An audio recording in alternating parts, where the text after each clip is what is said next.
Hello guys, welcome back. और आज अपन देखेंगे राजस्थान हाईकोर्ट क्लर्क का कैसे फॉर्म फिल करना है। अगर आपने अभी तक फॉर्म फिल नहीं किया है तो 1 नवंबर से पहले फॉर्म फिल कर लें। और आपने अगर हमारे यूट्यूब चैनल को सब्सक्राइब नहीं किया है तो लेटेस्ट अपडेट के लिए और सभी संपूर्ण जानकारी के लिए हमारा चैनल सब्सक्राइब कर लें, और जिससे आपको सारे अपडेट्स टाइम पर मिलती रहें। तो ये देखते हैं राजस्थान हाईकोर्ट का कैसे फॉर्म फिल करना है। तो सबसे पहले अपन राजस्थान हाईकोर्ट की वेबसाइट खोलेंगे। अगर आपके पास लिंक नहीं है तो hcrj.nic.in पर आप जाकर गूगल कर सकते हैं इसको। तो देखिए, सीधे राजस्थान हाईकोर्ट की वेबसाइट खुल गई, ऑफिशियल वेबसाइट। उस पर अपन बहुत सारे ऑप्शन देख रहे हैं। उसमें एक ऑप्शन है रिक्रूटमेंट का, वहीं अपन जाएंगे। रिक्रूटमेंट में भी एक और ऑप्शन है रिक्रूटमेंट का, फिर से उसको क्लिक करेंगे। जैसे अपन ने रिक्रूटमेंट का ऑप्शन क्लिक किया, एक डैशबोर्ड खुल जाएगा। डैशबोर्ड नोटिफिकेशन डैशबोर्ड है, उस पर नोटिफिकेशंस है। जो थर्ड नोटिफिकेशन है वो राजस्थान हाईकोर्ट की वैकेंसी है उससे रिलेटेड है। उस पर अगर क्लिक करेंगे तो अपन को डायरेक्ट एप्लीकेशन फॉर्म के लिए लिंक मिल जाएगा।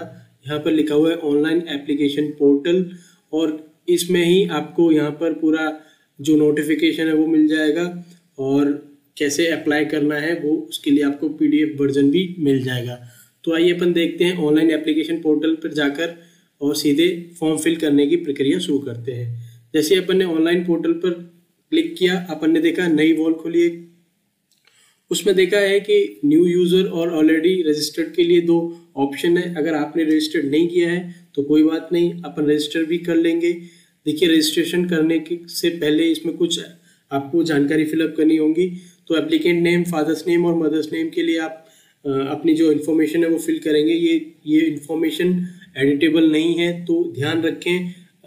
जब भी आप इसको फिल करें तो 2-3 बार क्रॉस चेक कर लें अपनी जितनी भी इन्फॉर्मेशन है। फ़ोन नंबर और एड्रेस भी सेम है, ये भी एडिटेबल नहीं होगा। बर्थ डेट भी एडिटेबल नहीं होगा। तो आप ध्यान रखें, जब भी ये रजिस्ट्रेशन करें तो आप applicant name, father's name, mother's name, mobile number, email वगैरह आप अच्छे से जांच लें और उसके बाद ही रजिस्टर्ड करें। इसमें यूज़र नेम आप अपने हिसाब से सेट कर सकते हैं, पासवर्ड और कंफर्म पासवर्ड भी आप अपने हिसाब से सेट कर सकते हैं। उसके बाद आप फॉर्म फिलअप कर सकते हैं। तो मैंने पहले से ही रजिस्टर कर रखा है, तो मैं लॉगिन वाले ऑप्शन पे जाऊंगा और सीधे फॉर्म फिल करूंगा। तो लॉगिन करेंगे तो जो आपने यूज़र नेम वहाँ पर सेलेक्ट किया था वो यूज़र नेम डालेंगे और पासवर्ड डालेंगे। उसके बाद कुछ और फॉर्मेलिटीज़ हैं, ये पूरी करेंगे, देन अपन लॉगिन कर लेंगे। जैसे हमने लॉगिन किया, नई वॉल खुली, वहाँ पर रजिस्ट्रेशन स्टेटस सक्सेसफुली दिखा रहा है। उसके बाद नीचे ही फिल फॉर्म का ऑप्शन आ रहा है, वहाँ से अपन फिल फॉर्म करेंगे। तो जैसे ही अपन फिल फॉर्म पे ऑप्शन पे क्लिक करते हैं, तुरंत से ही एक एप्लीकेशन फॉर्म की डिटेल्स खुल जाती हैं। जो हमने रजिस्ट्रेशन में फिल करी थी वो डिटेल्स यहाँ पर ऑटोमेटिकली कुछ डिटेल्स जो वो है आपको दिख जाएंगी। Applicant name, applicants father name और एप्लीकेंट्स मदर नेम। तो ये ध्यान से जब भी रजिस्ट्रेशन करें तो ध्यान से फिल करें, क्योंकि ये एडिटेबल नहीं है। आपको रजिस्ट्रेशन दोबारा से ही करना पड़ेगा, जो कि फिर बाद में बहुत कठिन हो जाएगा। इसलिए गाइस, पहले से ही आप अच्छी तरह से इन्फॉर्मेशन को देख लें, देन रजिस्ट्रेशन करें। उसके बाद एप्लीकेंट की डिटेल्स फिल करने के बाद अपन बोनाफाइड रेजिडेंस ऑफ की बात करेंगे। अगर आप राजस्थान से हैं तो राजस्थान फिल करें, अगर आप अदर स्टेट से हैं तो अदर स्टेट चूज करें। होम डिस्ट्रिक्ट, कैटेगरी में आप OBC हैं या ST SC से जो भी है या जनरल हैं, जो भी आप हैं वो फिल करें। उसके बाद जेंडर, देन जेंडर के बाद नेशनलिटी और मैरिटल स्टेटस। यहाँ पर मैरिटल स्टेटस की बात होगी। अनमेरिड है तो आप अनमेरिड, और मैरिड है तो मैरिड चूज करें। जो भी आपका स्टेटस है वो चूज करें। नंबर ऑफ चिल्ड्रन, अगर आप मैरिड हैं तो ये सारी इंफॉर्मेशन फिल करें। उसके बाद अपन देखेंगे स्पेशल कैटेगरी का ऑप्शन आ रहा है यहाँ पर, स्टेप स्पेशल कैटेगरी। इसमें अगर पर्सन विद डिसेबिलिटीज़ है, अगर आप हैं तो यस करें। उसके बाद कैटेगरी के जो डिसेबिलिटी है वो चूज करें, जैसे ब्लाइंड है या लो विजन है, deaf and hard to hearing है, जो भी है आपकी डिसेबिलिटी वो चूज करें। और अगर आप टाइपिंग एग्जाम देने के लिए अपेयर करना चाहते हैं तो यस और नो में यहाँ पर क्लिक करें। उसके बाद देखिए 2.2 जो है उसमें employ serving in a connection with the affairs of state in a substantive और इन अ टेम्परेरी कैपेसिटी। तो इसका मतलब ये है कि पहले से ही आप अगर राज्य में राज्य सरकारी सेवा में कार्यरत हैं तो यहाँ पर यस करें। डिफेंस सर्विसेज से हैं तो अगर हैं तो यस करें, अगर नहीं है तो नो करें। अगर आप एक्स सर्विसमैन हैं तो यस करें, नहीं है तो नो।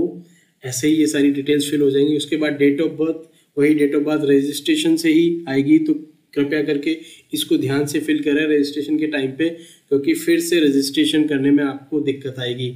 तो उसके बाद अपन बात करेंगे अपॉइंटमेंट प्रेफरेंस की। अपॉइंटमेंट प्रेफरेंस में देखेंगे टीएसपी और नॉन टीएसपी। अगर आप नॉन टीएसपी रीजन में आते हैं तो नॉन टीएसपी सेलेक्ट करें, और टीएसपी रीजन या आदिवासी क्षेत्र में आते हैं तो टीएसपी सेलेक्ट करें। उसके बाद आप 5 अपनी प्रेफरेंस चूज कर सकते हैं, कोई भी जो भी आप प्रेफरेंस रखना चाहते हैं वो सारी प्रेफरेंस या 5 सेलेक्ट कर लें। उसके बाद एड्रेस फिल करना है आपको। एड्रेस में वही आपकी जो इन्फॉर्मेशन है बिल्कुल पिन पॉइंट एड्रेस लिखना है आपको। सिटी, डिस्ट्रिक्ट और पिन कोड, स्टेट आपको पता ही है। आप फ़ोन नंबर, मोबाइल नंबर और आपकी ईमेल आईडी वही रजिस्ट्रेशन से आएगी बाय डिफ़ॉल्ट। उसके बाद आपको एजुकेशन क्वालिफिकेशन फिलअप करनी है। तो नेम ऑफ एग्जामिनेशन, आपने 10th-12th की जो भी एग्ज़ाम दी है उसके कहाँ से, कौन से बोर्ड से किए हैं, क्या पासिंग ईयर है और कितनी आपकी ग्रेड रही। सेम ग्रेजुएशन के लिए भी फिल करना है। और इसके लिए कंप्यूटर नॉलेज भी मैंडेटरी है। उसके बाद other information, do you have more than 1 spouse living, मतलब आपके, इसका मतलब आपका एक से अधिक जीवन साथी है तो आप यस नो में इसको भी लिख सकते हैं या सेलेक्ट कर सकते हैं। You have accepted dobby in your marriage, इसका मतलब आपने क्या अपनी शादी में दहेज लिया है। तो ये सारे जनरल इंफॉर्मेशन है जो आपको फिल करनी है। तो इसके बाद आपको डिक्लेरेशन को भी साइन करना होगा। डिक्लेरेशन आप ध्यान से पढ़ लें, प्लेस भी यहाँ पर लिख दें। उसके बाद मेन चीज़ आती है फोटोग्राफ और सिग्नेचर की। फोटोग्राफ और सिग्नेचर देखिए यहाँ पे साइज 10 KB से 25 KB में ही होना चाहिए और इसका फॉर्मेट JPG और JPEG में ही हो, ये ध्यान रखें, क्योंकि फिर नहीं तो एक्सेप्ट नहीं करेंगे ये। उसके बाद सेम सिग्नेचर के लिए आपको सिग्नेचर करके उसका एक फ़ोटो लेकर यहाँ पर अपलोड करना होगा। उसके बाद सारी डिटेल्स आप एक बार क्रॉस चेक कर लें।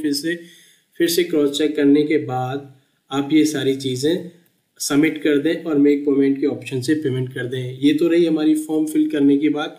इसके बाद अगर आपको चाहिए इसके रिगार्डिंग तो आप हमें कमेंट सेक्शन में भी लिख सकते हैं। Thank you so much.